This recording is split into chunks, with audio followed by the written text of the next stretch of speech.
앞으로는 유죄로 인정된 부분에 대해서 피고인에 대해서 어떻게 형을 정했는지 양형의 이유에 대해서 설명하도록 하겠습니다. 피고인은 국민에 의해서 선출된 국가 원수이자 행정부의 수반인 대통령으로서 국민으로부터 위임받은 권한을 오직 헌법과 법률에 따라서 국민 전체의 자유와 행복, 복리 증진을 위해서 행사해야 할 의무가 있었습니다.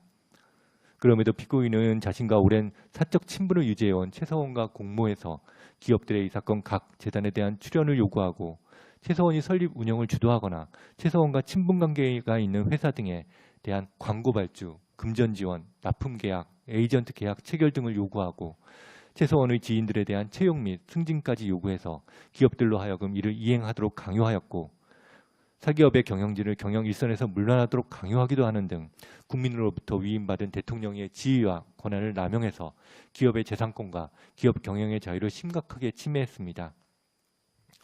또한 피고인은 부속 비서관을 통해 장기간에 걸쳐서 공무상 비밀로서 누설되어서는 안 되는 대통령의 일정, 외교, 인사, 정책 등에 관한 청와대 문건 등을 최서원에게 전달하기도 하였고 삼성그룹의 최서원의 딸 정유라에 대한 승마 지원을 적극적으로 요구하고 면세점 특허 취득에 관한 부정한 청탁을 받고 롯데그룹으로 하여금 최서원이 적극 관여한 K스포츠재단에 대한 금전적 지원을 하도록 요구하여 삼성그룹과 롯데그룹으로부터 합계 140억 원이 넘는 거액의 뇌물을 수수했고 SK그룹에 대해서는 89억 원의 뇌물을 요구하기도 했습니다. 뿐만 아니라 피고인은 합당한 이유 없이 신분이 보장된 공무원들에게 사직을 강요해서 직업 공무원 제도의 근간을 훼손했고 정치적 성향, 이념이 다르다거나 정부의 판단에 반대하고 정부의 정책에 반대하고 정부를 비판한다는 이유로 조직적으로 문화예술계 개인 및 단체에 대한 정부 보조금 등의 지원 배제를 위한 계획을 세우고 이를 실행에 옮긴 사실이 있습니다. 그로 인하여 장기간에 걸쳐 문화예술계 전반에 대한 차별적인 지원이 이루어져서 다수의 문화예술계 종사자들이 유형, 무형의 불이익을 당하였고 예술이, 영진이 등 문화예술 관련 지원을 담당하는 기관의 직원들이 청와대나 문체부로부터 내려오는 지원 배제라는 위법부당한 지시를 이행하는 과정에서 직업적 양심에 반하는 업무를 고통스럽게 수행해야만 했습니다.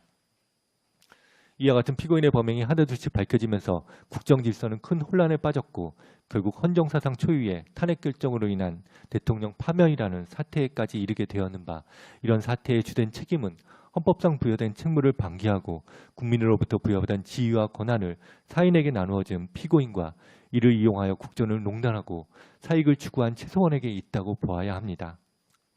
그럼에도 피고인은 이 법정에 이르기까지 이 사건 범행을 모두 부인하면서 자신의 잘못을 반성하는 모습을 보이지 않았고 오히려 최서원에게 속았다거나 자신의 의사와 무관하게 비서실장이나 수석비서관 등이 행한 일이라고 주장하는 등 납득하기 어려운 변명으로 일관하면서 그 책임을 주변에 전가하는 태도를 보였습니다.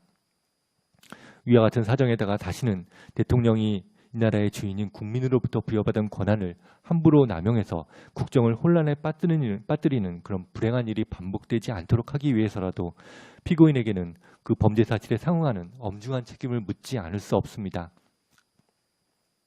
다만 삼성그룹으로부터 받았던 그 72억 원 중 피고인이 직접적으로 취득한 이익은 확인되지 않는 점, 그 다음에 롯데그룹으로부터 받은 70억 원은 이미 반환된 점, 그 다음에 이 사건 범행 이전에 범죄 전력이 없다는 점은 피고인에게 유리한 정상입니다. 피고인에 대해서 인정된 범죄 사실 중에 특히 뇌물죄 부분은 법정형이 대단히 중하게 규정이 되어 있습니다.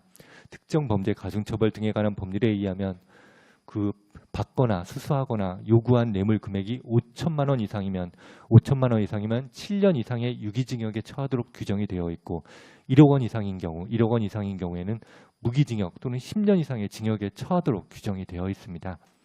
그런데 이 사건에서 피고인이 최서원과 공모해서 받거나 수수하거나 요구한 뇌물 금액의 총액은 230억 원이 넘습니다. 이와 같이 피고인에게 불리하거나 유리한 사정, 그리고 법률에 규정된 법정형 등을 모두 고려해서 피고인에 대한 구체적인 형량을 정했습니다. 아울러 피고인에 대해서는 관련 법령이 정하는 바에 따라서 피고인이 수수하거나 요구한 뇌물 금액을 고려한 벌금형도 함께 부과하도록 하겠습니다.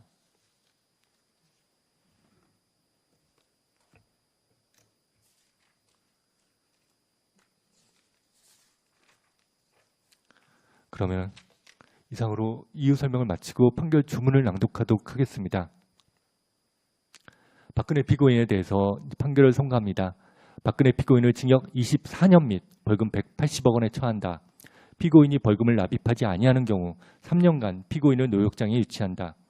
이 사건 공소사실 중 별지 범죄연람표 4, 순번 2 내지 34 기재 각 공무상 비밀 누설의 점은 강무죄.